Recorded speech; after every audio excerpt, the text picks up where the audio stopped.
This video shows the method that I use to complete the Inferno. Special thanks to Charles, Adwam, Wooks, and Ladias. And thank you, the OSRS community. You all are my inspiration. Before we begin, let me say two things. First, you can do this. The Inferno may feel impossible.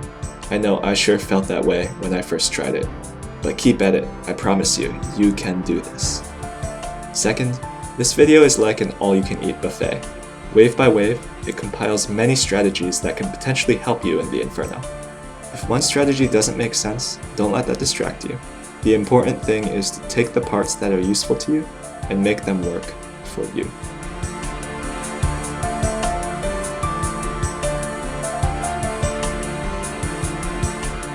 For the Inferno, you will want protection prayers, ancient magics, a blowpipe, and a long-range weapon. I bring around 1000 prayer points worth of super restores, 7 Saradomin brews, 2 ranging potions, and a stamina potion. Adjust these amounts based on your preferences, and you may also consider bringing additional items. When you are choosing gear on a budget, base your decisions around the weapons you want to use, as these will make the biggest difference. Shown here are the game settings and the client features that I find helpful.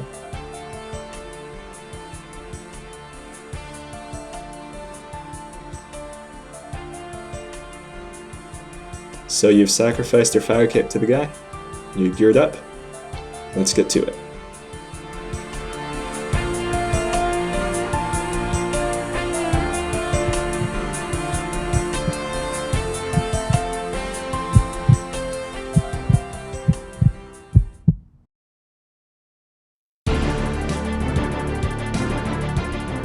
There are 9 positions in which monsters can spawn in the Inferno.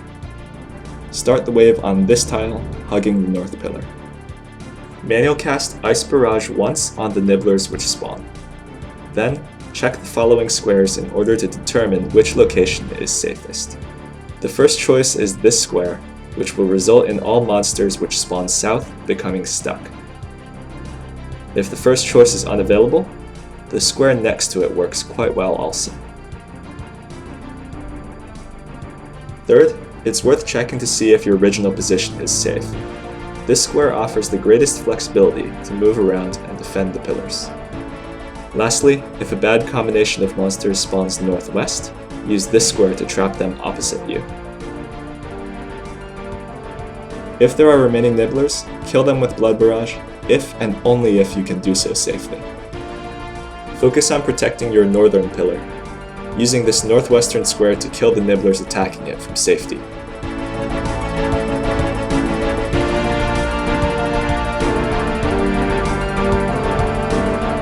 The bats in the Inferno deal light but rapid damage while draining your stats. When possible, use the western edge of a pillar or the southern edge of a pillar to blockade the bat.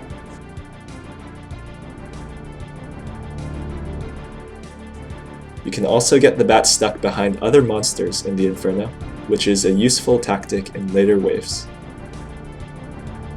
The bat has an attack range of 4 squares, meaning you should keep 4 empty tiles in between you and the bat. If there are no better options, pray ranged against the bat, or simply tank it and kill it quickly.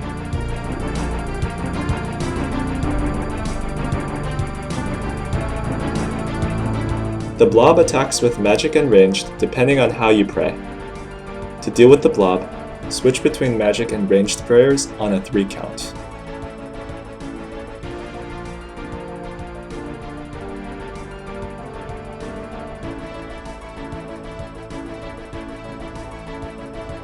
To learn the correct timing, try doing 1 shot and then hide behind the pillar and pray so you can see if you did it right or not. To save some prayer, you can turn them off when the Blob is not checking your prayer and not attacking you.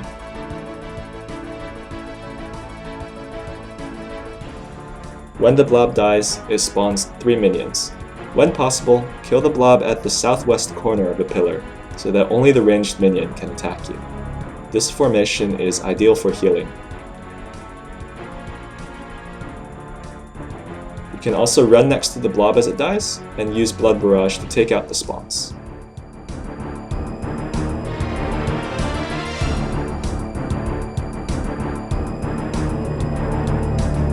Safe spotting the melee is a critical method for solving waves in the Inferno.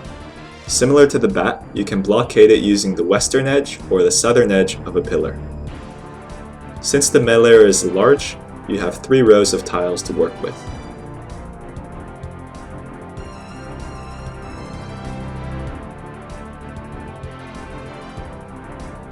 Blockading using monsters also works. A second method to safe spot a melee is to line its east or west edge up against the wall, then go directly north or south of the wall. This is called a corner safe spot.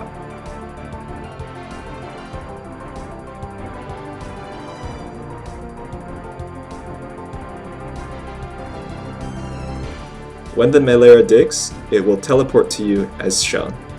You can often set up a safe spot immediately as the melee digs. If you are on the wave start square, transition north of the pillar to safe spot the melee.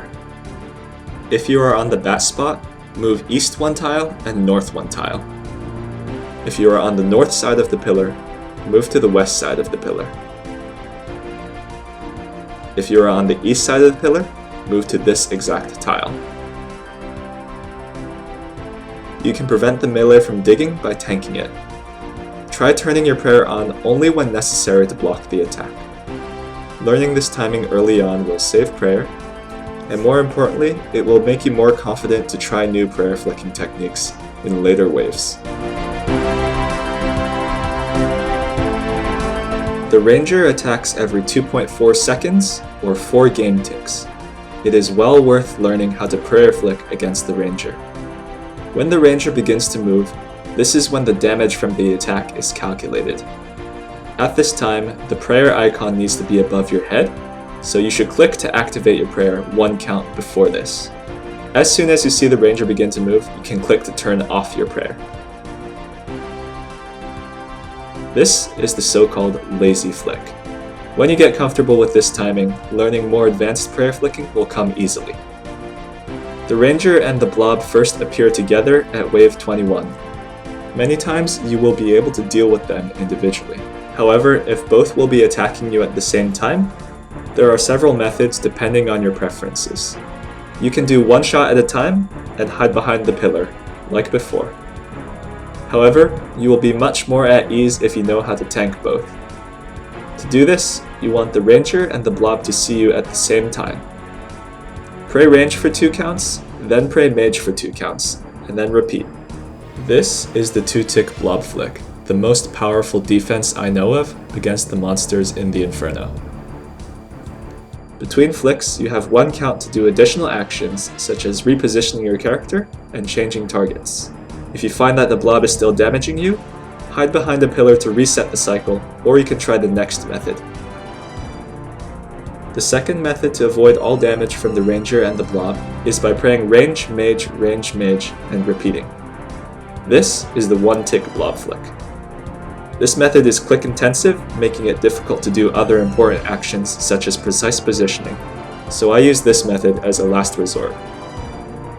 If you have a good sense of when the Blob will attack, you can also camp pray ranged, only switching to pray mage precisely when the Blob attacks. This pattern can be useful if there are multiple bats hitting you. At wave 25, the Ranger and the melee appear together. The safest strategy is to safe spot the melee and kill it quickly, so it does not dig and disrupt your position. However, in some situations it will be beneficial to tank the Ranger and the melee at the same time, so I'm going to show you how to do that. When the melee and the Ranger are lined up in this position, and the melee is not in a block safe spot, simply click to attack the melee. The Ranger will hit first, then the melee. Note that this pattern is actually the same difficulty as the Ranger lazy flick. Instead of turning off the range prayer, turn on the melee prayer. To save prayer, you can turn it off after the melee hits. Even if the melee is safe spotted securely, you can also choose to tank the melee while the Ranger is still hitting you, so that the melee does not dig and force you into a bad situation. To do this, click walk into the melee's reach, then switch to the melee prayer. Then get ready to pray ranged again. You should start this sequence as the Ranger is firing so that they don't accidentally end up attacking at the same time. Again, to save prayer, you can turn it off when it's not being used. There's one combination that we haven't talked about, and that's the melee and the blob. There's no way to prevent all damage, so pray against the melee and prioritize killing one, preferably the blob if it's within reach. You can switch to mage and ranged prayers in between melee flicks if you are comfortable. An alternative approach is to try and freeze the melee.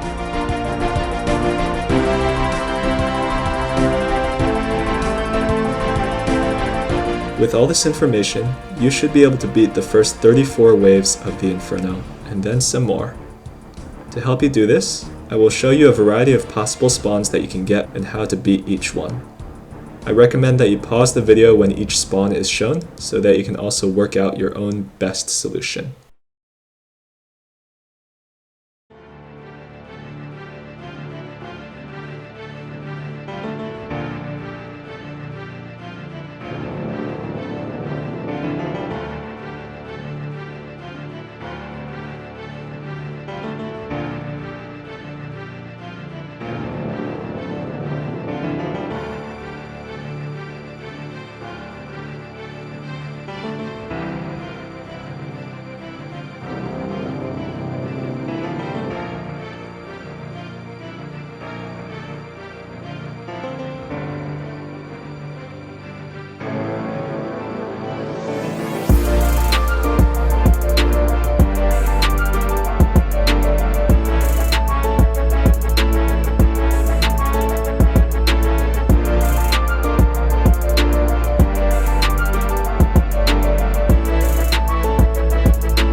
The Mage attacks with devastating magic attacks, which must be prayed against. The tricks that work with the Ranger also work with the Mage. You can lazy flick the Mage, being careful not to deactivate your prayer until the Mage's attack animation begins. The blob flicking methods that worked with the Ranger also work here. Pray Mage first, then swap to pray Range.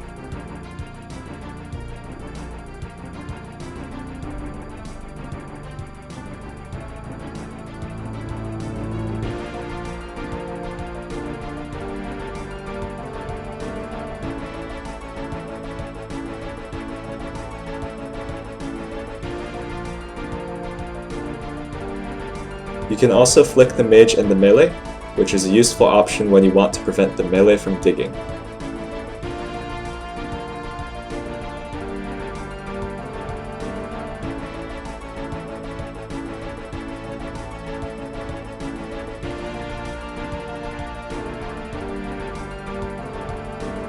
The Mage has a unique mechanic.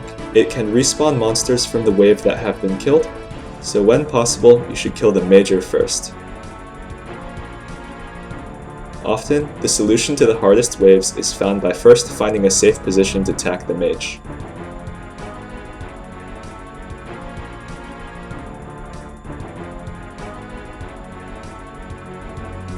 If you want to simplify the wave, you can also choose to kill weaker monsters first, as they can only be respawned once.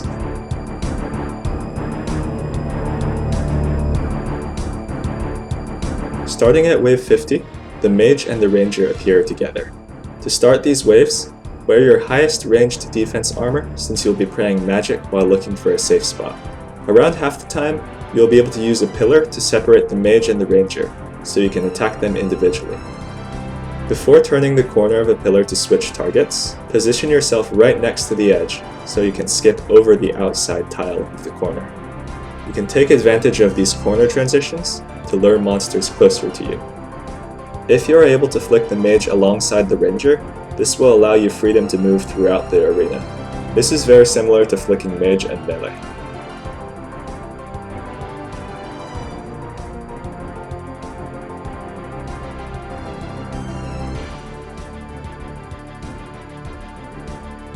The other half the time, you will end up with stacks of monsters behind the pillar. Before attacking, try and simplify the stack. First, move back and forth behind the pillar to see if that does anything.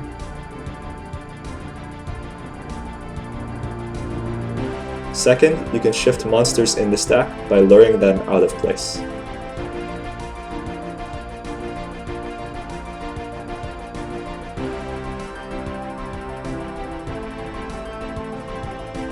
Lastly, you can freeze monsters in place to change the structure of the stack.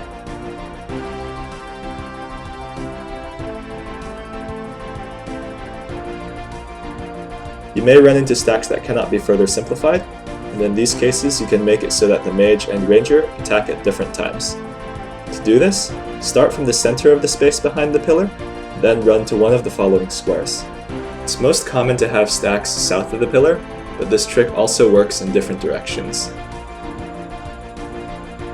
When you move like this, the monster in the back attacks immediately, followed by the one or ones in the front, so pay attention to the order of the stack.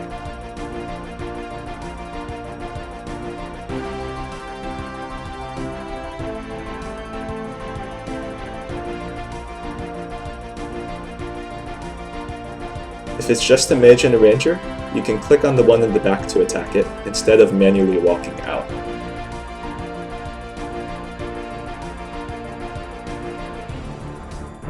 If there's a bat in front of the stack, you should go one tile further back. Note that in this case, you must run out manually. You can take out the bat and then do like before. The same goes for if there's a blob in front of the stack. You can go one or two tiles further back to make the back monster attack first.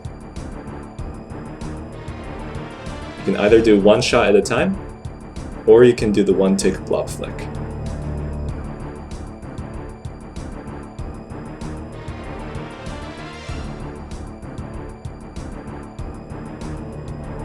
If you prefer to have the mage and range attack you in a regular pattern instead of one right after the other, you can let the first one see you, and then double back behind the pillar to delay the second minion's attack.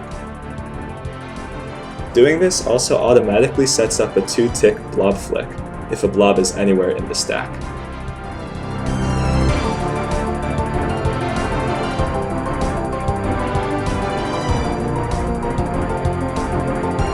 Before we end the video with some wave examples, here are a few miscellaneous tips that weren't covered elsewhere. The north pillar is the most dependable pillar. However, if you get overrun at the north pillar, you may wish to run south to regroup. To do this, make sure you are praying against the major. Put on your best tank gear, and sip a brew as you run if you see your HP dropping. To soak some damage from the ranger and the blobs, swap to range prayer between the mage's hits. The best way to kill nibblers at the south pillar is to barrage the monster which is standing on top of them.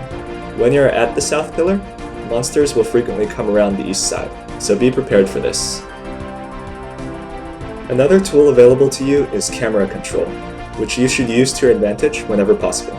For example, when you are prayer flicking and attacking, zoom and angle your camera so that your mouse does not have to travel very far. This will greatly help the accuracy of your clicks. Lastly, you can click the logout button at any time during a wave to make the Inferno save your progress and pause after the wave is complete. The Inferno is quite a marathon, so take it one wave at a time, and as with any grind, don't forget to take breaks.